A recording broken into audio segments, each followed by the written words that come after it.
Hey everyone, welcome back to another episode of Shout Out. I can't even say Shout Out Saturday in the Thrive Tribe. I'm super excited because as I interview our next guest, I am going to get to know her better just at the same time you are. I'm super excited to bring Kelly Fiore to the show. Welcome, Kelly.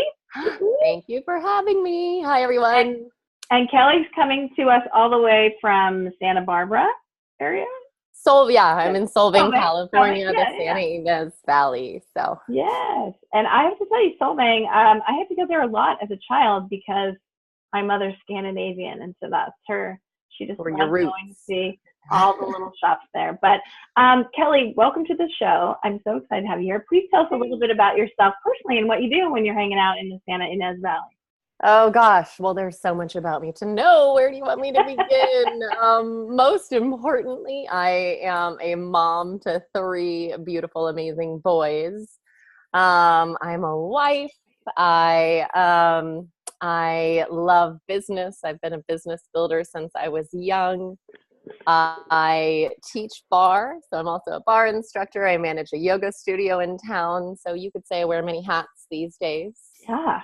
But I'm here because I'm starting a new business called the Valley Wellness Collective and wanted to talk to you about that. I'm very excited about that. I got to ask you, how old are your boys? 2, 4, and 6. 3 wild. Oh, wow. 2, 4, and 6. That is wild. That's a lot. All right. Yeah.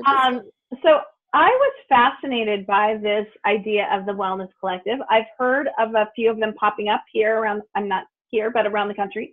And I just think it is the coolest idea. So being that this is the Thrive Tribe and the whole purpose of this tribe is to build well-being and resilience, can you share with the audience what is a Wellness Collective and why it got in your head to create one?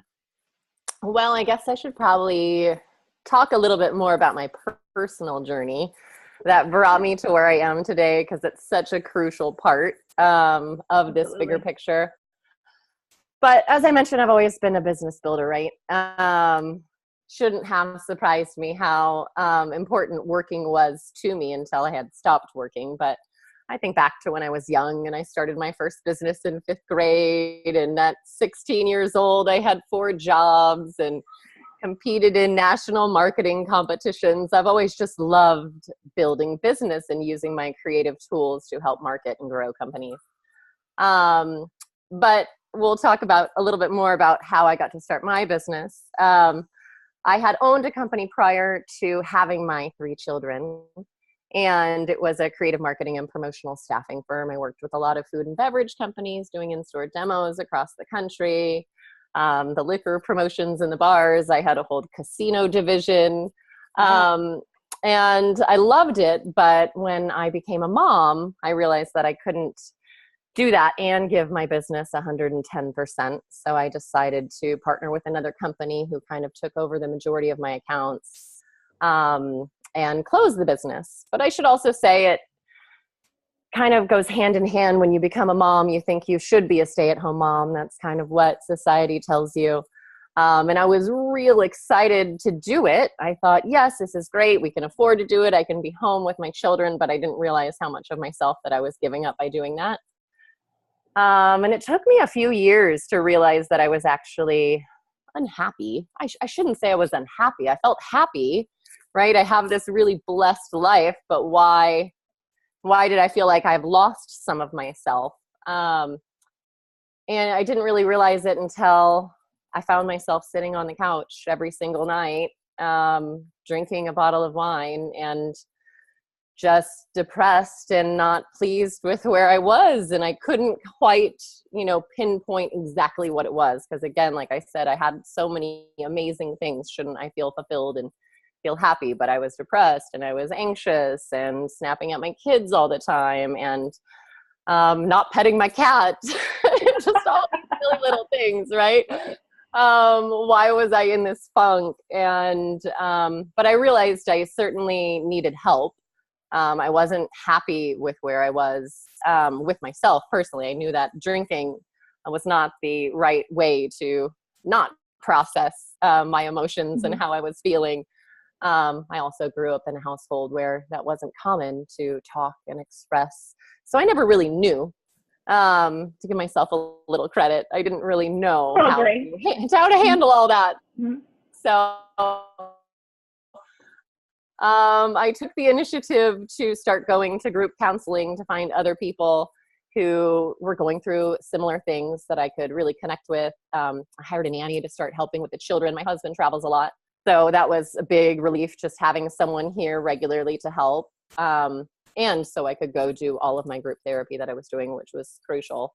I got out of the house every afternoon for 3 hours at a time, which was when it was chaotic with these 3 little monkeys running around. And that's when I was always going to the default of having a glass of wine because it just made it so much easier. When I started going to therapy on my own as well, learning how to process and talk and self-talk, which has just been a total game changer for me. And really just started digging into self-care.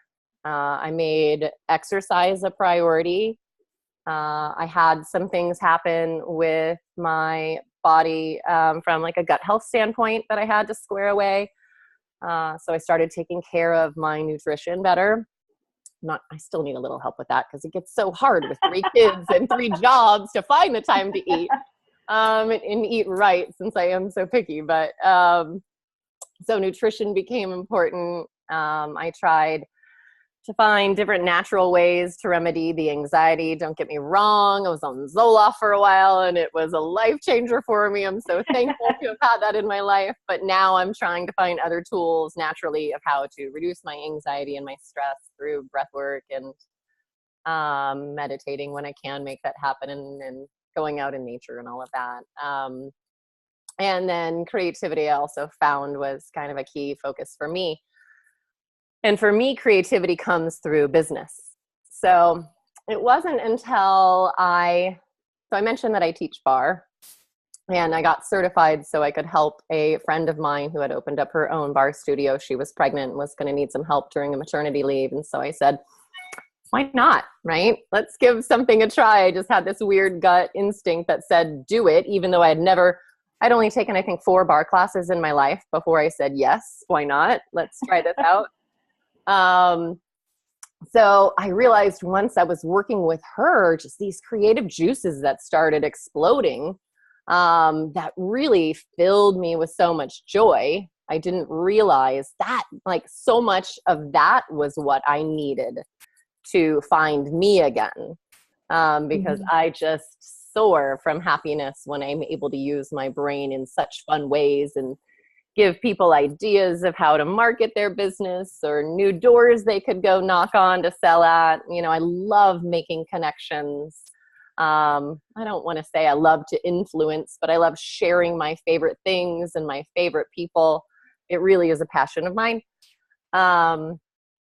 So it wasn't until when I was working with her and I had all these amazing things happen, and I don't necessarily need to go into full detail, but I would kind of hit a wall where my enthusiasm to help try and support her, I think, was a little misconstrued as controlling, even though I was just genuinely trying to help her grow her business.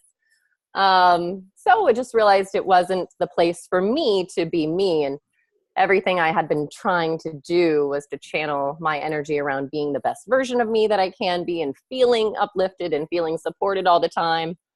So this idea came to me one night as I was sitting down on the couch processing why some of these things were happening. And for me, it was, I didn't want to go out and open up my own studio. I truly just wanted to keep teaching. I didn't want there to be any sort of competition and ill feelings between us by going out and, starting my own place. So I just had this idea pop into my head of starting a business where I can bring everybody together to showcase their passions in this non-competitive setting. So for me, I have a big picture at some point down the road of opening up an actual wellness center where everyone is involved and helping take care of it, almost like a co-op, and giving everyone a place where they can come and start making their dreams happen. making products and Mm. selling them in the center or whatever it happens to be. We can talk about that on another topic. But for now, I drilled it down to what I can do at this point, which was creating pop-up retreats and health and wellness events throughout the Santa Ynez Valley. And so that was the kind of the inspiration of how I got to the Valley Wellness Collective. First of all, I just feel like we probably did know each other some other life before, because I just resonate with so many things that you say, like about the creativity and having that misconstrued as control or competition or trying to be better than someone, right? When you're just sharing your own enthusiasm. I've had that experience too. And just all of the things that you're talking about. And so when you're talking about these pop-up retreats, like, how does that work? Well, so I should say we have 5 pillars to the Valley Wellness Collective, which were things for me personally that just really made me, a happier, healthier version of me. Obviously, movement is a big component. So I wanted to get everybody up and moving around, whether or not it's a guided hike to a yoga class, to hoop dancing or aerial yoga or hip hop. There are so many different ways and types of movement. So I thought that's a great foundation. Nutrition as well. Nutrition feeds that body, mind, and soul, right? Putting good things and taking care of ourselves. Mm-hmm. For me, it was finding what my triggers were and how my body worked. So nutrition was a big key. Relaxation, which I had talked about. It's not often we take the time in our busy lives to relax. I mean, it's one thing, yes, to go out and get a pampering massage every now and then, or a facial, or perhaps you've tried acupuncture. But so coming up with different ways to naturally heal the body and to be able to relax, reduce anxiety and stress and all of that. And creativity, like I said, creativity was such a big component for me, which was one of my biggest drivers that I realized I was missing in my life. And it's not that creativity is business building for everyone. It's art, in a lot of cases, or music, just almost breaking down their vulnerabilities a little bit and trying new things. Might be art, or taiko drumming, or macrame. There's different ways that people do like to kind of get out of their shell and express themselves creatively. And then mindfulness is kind of the umbrella of it all. I want to be able to give people ways to kind of bring this together full circle from everything that they learn at our events, and how they can put it into their everyday life. And it sounds amazing. Do you, when you say pop-up, do you just look for certain spots near where these contributors are? Do you have the same spots and different people come? Locations are going to vary. I'm going to try and find unique locations all the time, but I'd love to have them outside and in nature, because being in nature is therapeutic. So it might be at a vineyard or a private home, a park, anywhere really that we can have the space to hold 24 people. That's going to be the size of my pop-up retreats that we do. I might have larger events down the road, but for the retreats that we'll be doing, they will just be at various locations, throughout the Santa Ynez Valley. And then at some point to be able to bring it to other markets and use a similar approach to be able to create a more mindful community elsewhere. So I love it. I want to come as a participant and as a facilitator. So I want to do both. Good. I want to ask you a question, just to kind of go back to your personal story, when you were sitting on the couch and just not feeling good, and almost feeling guilty for not feeling good, because I have such a blessed life. Why am I complaining, kind of thing. Yeah, it's hard. I speak to a lot of people, and definitely a lot of educators, because that's kind of where I was, my background, who cognitively know that self-care is really important. They can articulate self-care is important. Yes, everybody should do self-care. But when it comes down to actually giving themselves that space and that grace for self-care, it doesn't happen. And so what do you think is the biggest like obstacle to actually, and I'm not talking about just getting the facial or massage, I'm talking about daily self-care, and not just about you know, again, kind of the physical of a massage or facial or even going to work out, but also the inner self-care of nurturing your spark. I'm sorry, I totally lost you at one point. Maybe our connection's Oh, not so great. But what's the what was the drive, did you say? what is the obstacle, do you think, Oh, to that making it even happen. though cognitively we know self-care is good, there's something that happens where we don't do it? And not just, I was saying, not just the physical things of like going to work out or going to get a massage or facial, but the inner self-care of even just nurturing your spark or your passion. I would probably say for a lot of us, it's time. It's hard to make that time, but the time is there. I just don't think we use it in the right way. So for me, I was sitting down outside of the drinking. I was just sitting on the couch, numbing myself with watching bad TV, you know, spending hours a night doing nothing when I could have been taking that time to do something more productive with my life, whether or not it was listening to a podcast or reading a book or going outside for a walk. So time is a kind of a hard obstacle. And I mean, money can be another one as well, but it's not as though you need money to take care of yourself. Not all of these things have to cost money. There are ways to achieve a happier, healthier life, you know, without having to open up the pocketbook so much. I say that because I realize these events that I'm going to be producing, they are going to cost money for people to attend. But for me, the biggest catalyst is wanting to be able to put these programs that I'm going to be doing and replicate them in the community for free, to put money into the schools, into churches or the parks, wherever, where I can send my practitioners, or they can do whatever they want to do with it as long as they are putting it towards wellness programs. But a percentage of the proceeds from all my events will be going to do just that. I love that. I love that. And I think time and money are perceived obstacles.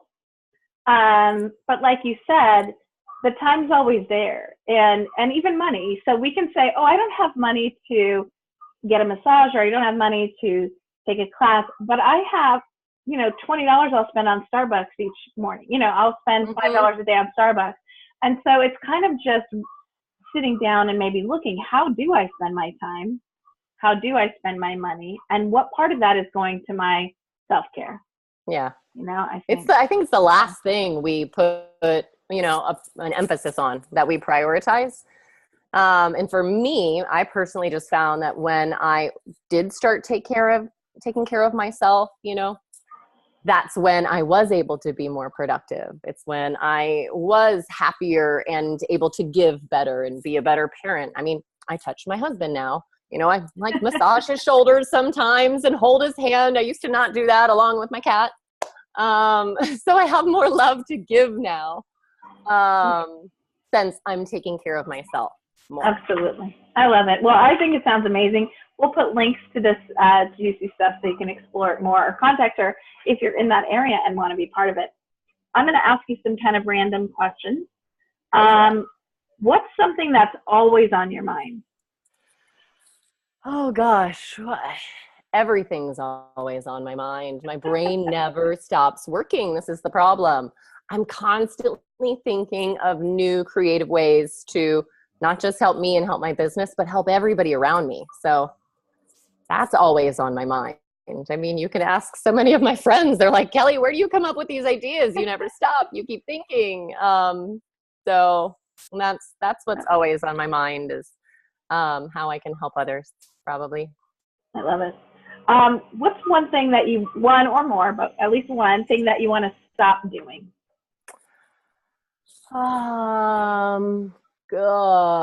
Gosh, that's a hard one to say, because I've been doing so much good for myself lately. What do I want to stop doing? I want to stop not sleeping. getting more sleep would be amazing for me. That's probably my biggest obstacle right now. Since my brain is always firing so much, and since I have children, the easiest time for me to get stuff done is at night. So I tend to go. And then my 2-year-old always wakes me up around 4:30 in the morning. So I definitely need more sleep. Gotcha. All right. I'll put some sleep app things in the comments too, because there's some good ones. What do people thank you for the most often? Gosh, that's a hard one. I'm thanked a lot just for maintaining a positive outlook and approach and being vulnerable. Kind of feel like vulnerability is my superpower. Obviously I kind of shared my story with you and the public here, but heck, I even think back to when I decided to go into this group therapy program for alcohol abuse. I laid it out there to all of my friends, people who didn't even know me very well. I just started talking about it because for me, it was a way to heal myself by talking about it. It was a way to share with others that I'm not, I have a feeling I'm not alone. And people have a hard time kind of acknowledging that. And also for me, it was a way of holding me accountable. If I'd see people in the grocery store and I felt like I really wanted to go get a bottle of wine, I couldn't, Right. So probably that. It's so funny. I'm going to tell you something, but I'm going to ask these questions first, and I'm just going to cross my fingers so I remember to tell you. Okay. And then what do you want to bring more of into your life in 2019 besides sleep? So we know more sleep in 2019. What else? Sleep. I'm really trying to focus hard on how I can bring other people in to help me. I've been hiring a couple of people to help me with my business, which has been great because I want to be able to be more present in my children's lives. I have been, and that has been a total priority for me. But since I am juggling so many balls right now, I need to have more structure to my day. Because if I want to not just be more present with them, but to take care of myself and sleep better, I know that I need to be able to kind of schedule my life a little better. And since there's so many things going on, I need more help to do that. So I've been really trying to figure out how I can do that. I love it. For me, I know it's an investment in me. It's an investment in my business, but I have such faith that what I'm doing is going to be successful. I'm not, from a standpoint of, financial wise for me, but I know it's going to be right where putting these pieces in place to help me get there and help make this impact in the community. I'm willing to do it because I know that it is going to be really profound. So yeah, that profound was a word that was popping into my head too, that as you were talking, this is what I want to share with you. So, I became a desire map facilitator this year. I had read the desire map years ago, I think 2012. This awesome book by Danielle Laporte, and this other book that actually I have right here, her other book called Fire Starter Sessions. You would love this book. Okay. And so part of that process is you come up with your core desired feelings, and it's a long process because you start off with many words and you do all these exercises to whittle it down to 3 to 5 core desired feelings. I have 6 because I'm a rule bender. So, that's, I gotta do a little bit more. But, so Mike, and I just want to share them with you because I want you to think about what you've told me today. And here's my core desired feeling: bold, free, creative, connected, inspired, and authentic. I like that. Really hits home with a lot of mine as well if I had to write them down right now.